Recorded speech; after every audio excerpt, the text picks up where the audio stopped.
Hello, good morning. तर आम्ही आज चाललो आहे फिरायला.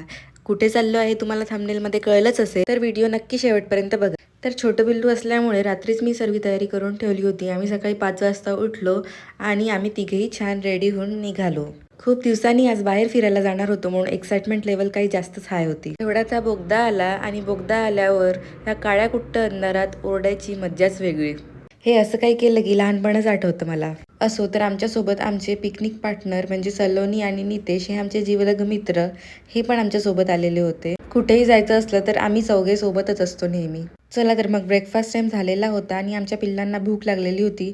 तर आधी आम्ही त्यांना खाऊ घातलं आणि त्यांना पण भूक लागली असल्यामुळे त्यांनी पण ते खूप आवडीने खाल्लं. आपल्या बाळांनी पोटभर खाल्लं म्हणजे आपली भूक ऑटोमॅटिक नाहीशी होऊन जाते. आम्ही दोघींनी पण त्यांच्यासाठी ब्रेकफास्ट सकाळीच उठून बनवलेला होता. कारण आम्हाला त्यांना बाहेरचं कुठलंही फूड द्यायचं नाही होतं, कारण ध्रुव आणि आकर्ष खूप लहान आहे. त्यानंतर आम्ही पण छान नाश्ता केला. तर पुढे आम्ही काय काय केलं आणि कुठे कुठे गेलो हे बघण्यासाठी please subscribe my channel. Bye.